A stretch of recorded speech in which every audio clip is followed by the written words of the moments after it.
Bertemu kembali dalam Niaga Awani, baik seterusnya Menteri Ekonomi Rafizi Ramli berkata Malaysia mesti membuat keputusan mengenai penstrukturan semula subsidi kerajaan dan perluasan asas cukai seawal 9 bulan akan datang dalam program Parlimen Lecture 1.0 Resetting the Economy yang dianjurkan oleh Parlimen Malaysia. Ini kerana ruang fiskal kerajaan semakin sempit dan menghalang keupayaan untuk memperuntukkan sumber pembangunan dan sektor yang diperlukan, kata Rafizi. Dan untuk mengulas lanjut mengenai perkara ini sudah sedia dalam talian adalah Pengarah Institut Pembangunan dan Kemajuan Inklusif Malaysia UKM Profesor Tan Sri Dr. Nur Azlan Ghazali. Terima kasih Prof kerana sudi bersama saya. Sama-sama. Prof, kita mulakan tumpuan kita dengan subsidi terlebih dahulu. Isu subsidi bersasar ini bukan baharu dan ia perlu dilakukan segera supaya perbelanjaan subsidi dapat dikawal dan peruntukan itu boleh digunakan untuk tujuan lain. Jadi macam wujudkan kesukaran sebelum ini dalam melaksanakan subsidi bersasar kerana kita tidak mahu ada ketirisan dan ia tepat pada golongan sasaran. Pada pandangan Prof, adakah formula ini sudah ada? Pertamanya, ketiga-tiga tumpuan yang dinyatakan oleh Yang Berhormat Menteri adalah tiga perkara yang kita dah ketahui sekian lama. Ya? Dan saya rasa ini satu wake up yang baguslah untuk Menteri because now dah jadi kerajaan, kita tahu bahawa ini adalah masalah hakiki sebenarnya. Isu subsidi bersasar ini sangat kritikal dan sangat penting.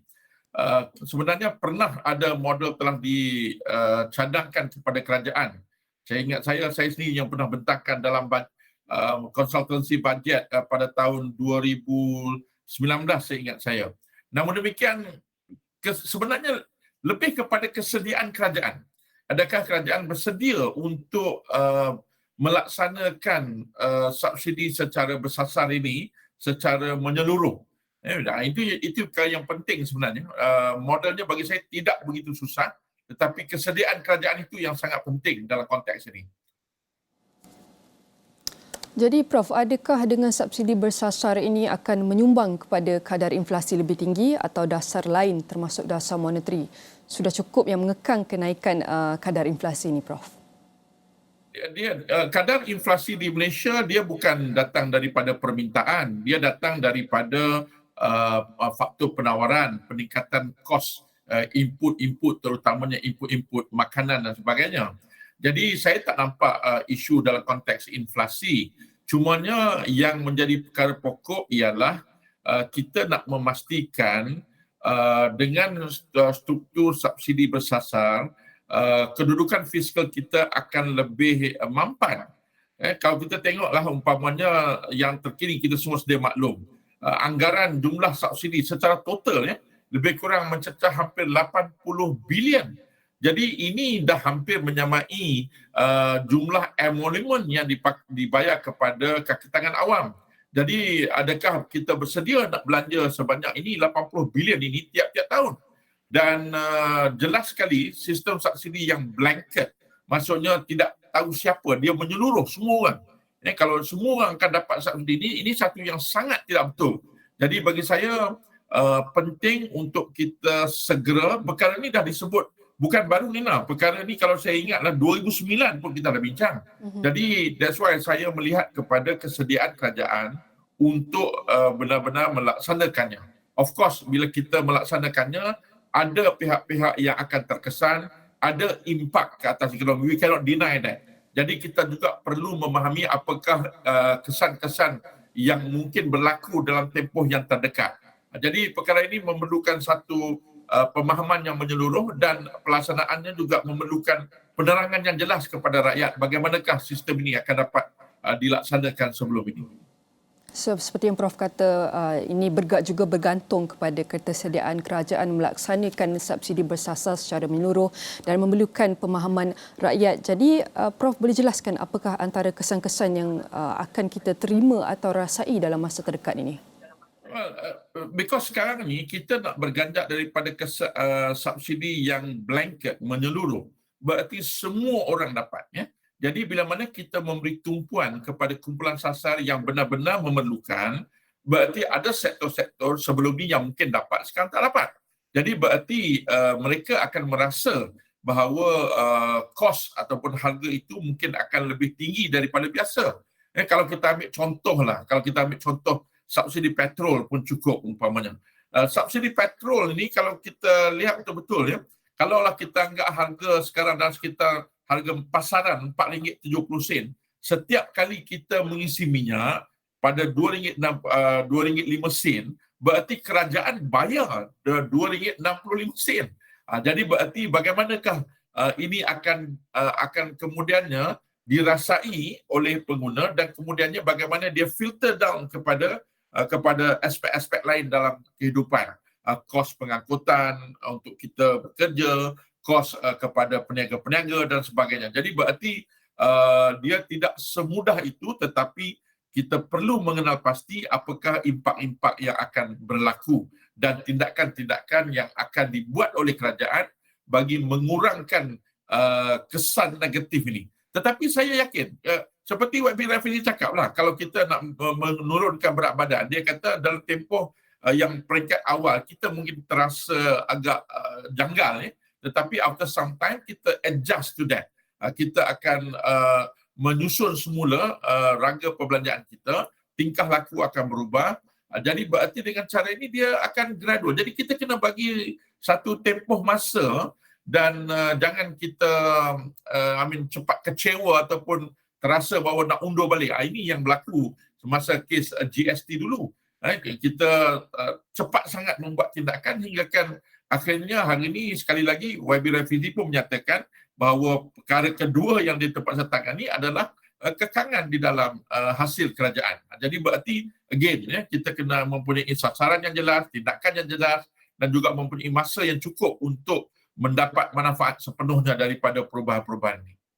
Baik, Prof, adakah 9 bulan ini cukup untuk kita turunkan berat badan dengan subsidi bersasar ini? Atau perlukan lebih masa?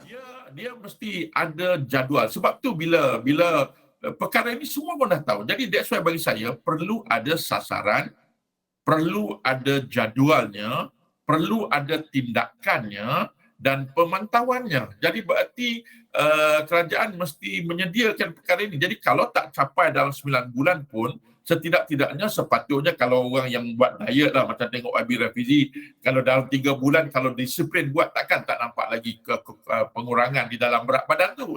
Jadi berarti dalam konteks ini pun begitu. Sepatutnya ada period yang kita anggap tempoh yang anjakan.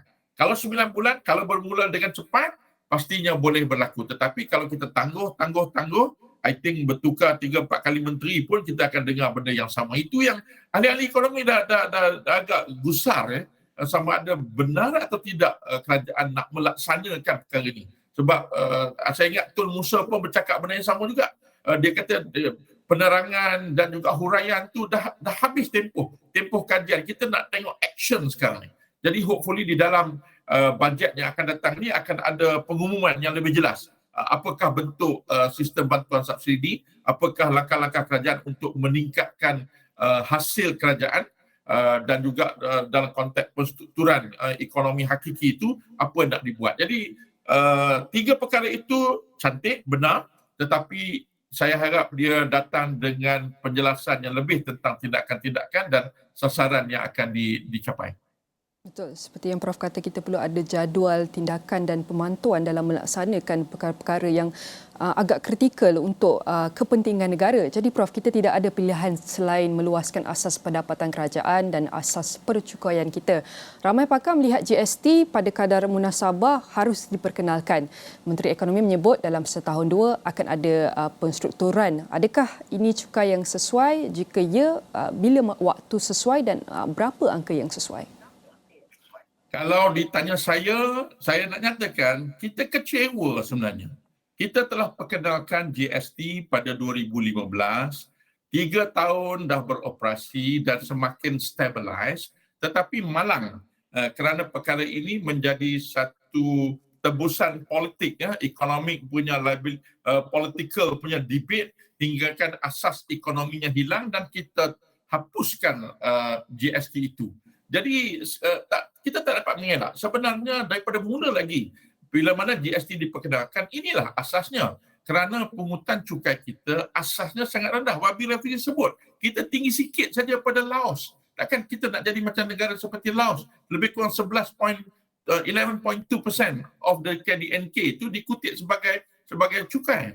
Jadi berarti sekali lagi kita berhadapan dengan memperkenalkannya semula. Bagi saya tidak dapat elak mengatakan bahawa eloklah diperkenalkan semula. Of course pada kadar yang menasabah, dan juga mungkin kita boleh berinovasi, memperkenalkan kadar-kadar yang berbeza untuk kumpulan produk-produk yang berbeza, ataupun mungkin juga wilayah-wilayah yang berbeza.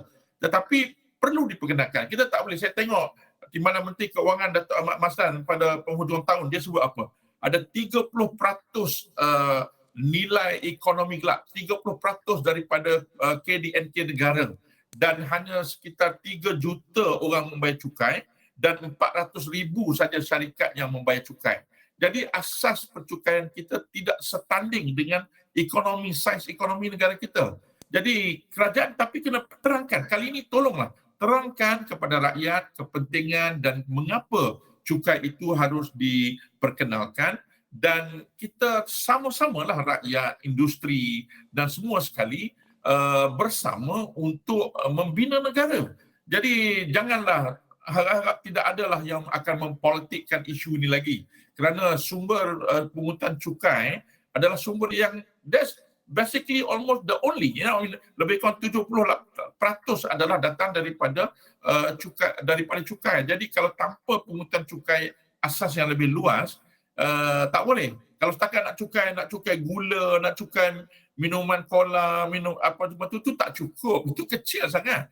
Jadi kita perlu satu sistem percukaian yang mempunyai asas percukaian yang lebih luas, dan fikirkanlah balik dalam konteks GST ini, dan pastinya perkemaskan sistem dan memastikan bahawa all the pulangan percukaian dan sebagainya dapat dibuat dengan lebih lancar. Itu bagi saya almost come to no options lah. You got to introduce it back, and jangan get it done for the country.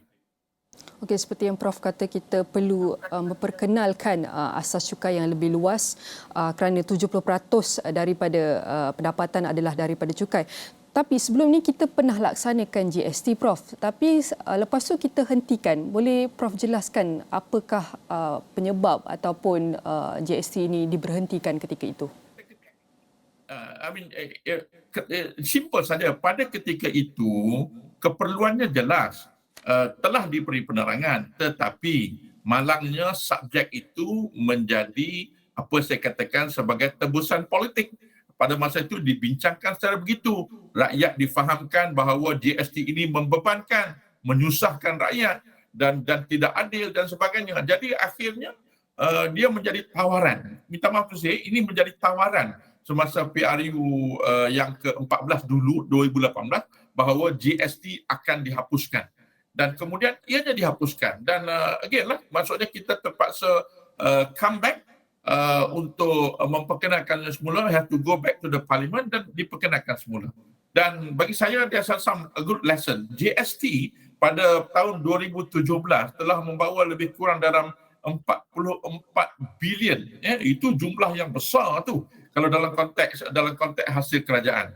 Jadi again kita harapkan, dan saya yakin bahawa kerajaan hari ini nampaknya kesediaan, because these are the people yang mungkin dahulunya menentang, hari ini juga mungkin merasakan keperluannya, dan we hope that dia dapat diperkenalkan dengan baik. Of course janganlah rushing terus kepada kadar yang tinggi, dan again pastikan all the inefficiency di dalam kaedah pengurutan cukai itu dapat ditangani, pembayaran balik cukai dan sebagainya. Jadi sangat penting dalam konteks ini untuk membolehkan negara kita bergerak dengan lebih mampan. Kalau tidak, seperti YB Rafizi kata, kalau 3 perkara ini kita tidak tangani, dia akan parah lah.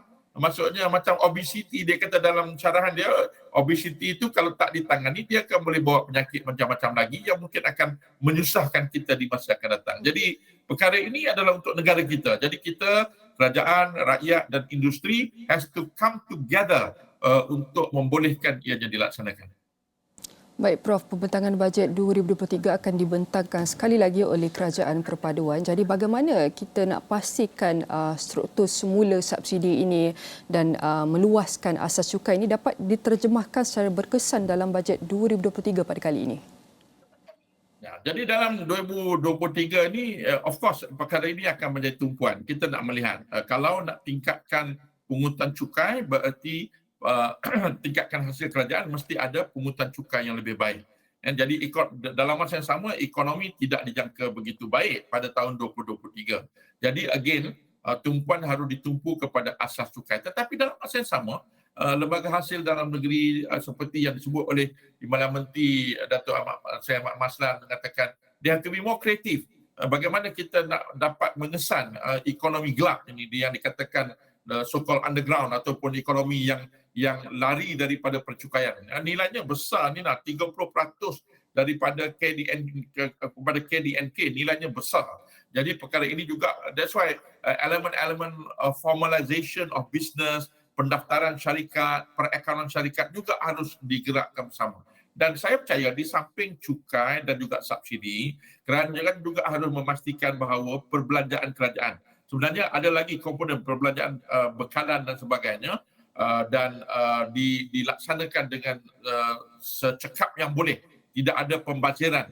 Dan satu lagi sebelum saya terlupa ni, akta tanggungjawab fiskal yang disebut di awal beberapa tahun sudah, yang ditangguh-tangguh harus dibawa, kerana ini juga akan mewujudkan satu governance dan menyuburkan tanggungjawab yang lebih di pihak kerajaan dalam konteks perbelanjaan awam. Akta tanggungjawab fiskal ini dah disebut, seingat saya, pada bajet yang ke-2019, tapi sehingga kini masih lagi belum dibawa. Dan jadi berarti kalau kita nak menutup kebocoran, PM menyebut dia mendapati dalam masa 2 bulan saja, dia dah nampak beberapa bocoran sampai berbilion-bilion. Jadi kalau kita nak menutup kebocoran ini, satu signal yang penting, maksudnya political will yang penting, ialah memperkenalkan akta tanggungjawab fiskal ini. Jadi berarti ada accountability-nya. Kita tak boleh, kita dengar ni, kita rasa sakit telinga juga. Macam mana pula boleh ada bocoran berapa bilion begitu, dan siapa yang bertanggungjawab? Bagaimana perkara ini boleh berlaku? Ini bukan jumlah yang kecil. Ini kalau yang kita dengar daripada beberapa kenyataan PM ni, jumlah yang sangat besar. Dan di samping itu juga harus kita melihat kepada kecekapan-kecekapan dalam konteks perkhidmatan awam, berurusan dengan perniagaan dan sebagainya. Because itu saja pun dah mungkin dapat merancangkan ekonomi, dan bila mana economic activity itu rancak, maka pungutan cukai pun juga akan lebih tinggi. Baik, kita juga perlukan ekonomi bernilai tambah. Mungkin ia daripada industri baru ataupun industri sedia ada yang dipertingkat. Jadi bagaimana kita boleh menyusun semula semua perkara ini, Prof? Ini perkara yang ketiga yang disebut oleh YB Rafizi, menstruktur semula. Bottom line ialah bagaimana ekonomi kita digerakkan. Apakah asas, foundation kepada ekonomi kita? Perbincangan ini agak nampak kurang sikit, terutama bila kita bercakap tentang berganjak kepada industri revolusi keempat, amalan teknologi yang lebih baik, melihat kepada ekonomi, aktiviti ekonomi yang lebih canggih. Kalau kita lihat, dahulu kita ada berbincang tentang aspirasi pelaburan negara ataupun National Investment Aspiration. Dia meletakkan dua perkara. Kalau kita nak lihat ekonomi yang bernilai tinggi, berarti sifat ekonomi aktiviti itu mesti canggih, kompleks. Dan seterusnya, dia harus juga menyediakan pekerjaan yang bernilai tinggi, high skill job. Jadi perkara ini penting, dua perkara ini, complexity and high skill job itu adalah penting untuk membolehkan ekonomi negara berganjak. Kalau saya tengok dalam laporan terkini, lebih kurang dalam 98%,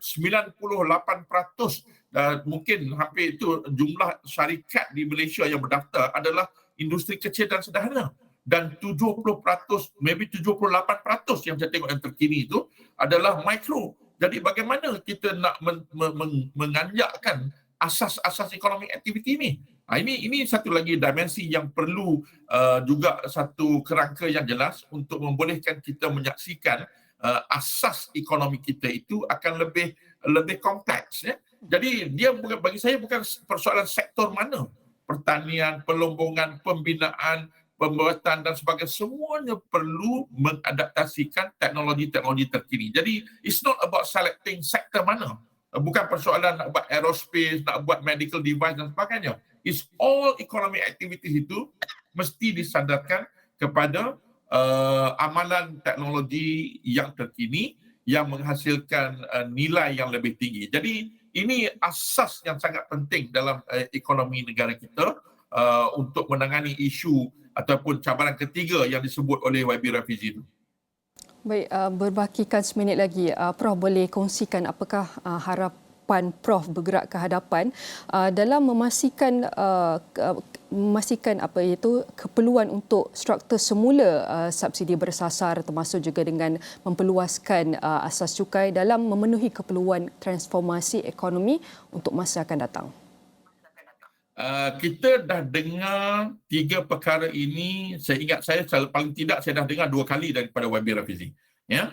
Jadi jelas dia pun mengatakan bahawa kita tahu masalah, kita telah buat diagnosis, jumpa jawapan yang sama, kita tahu apa nak buat, dan perkataan yang dia guna dalam lecture series itu easier said than done.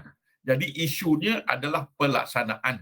Cabarannya adalah pelaksanaan. Sediakan rakyat untuk melalui proses ini dan kerajaan juga harus committed untuk memastikan apa yang telah disebut ini akan dilaksanakan. Jadi itu adalah harapan kita. Bagi saya bukan nak tengok results immediately, tetapi nak melihat komitmen untuk melaksanakannya itu bermula mungkin hopefully after the tabling of the budget.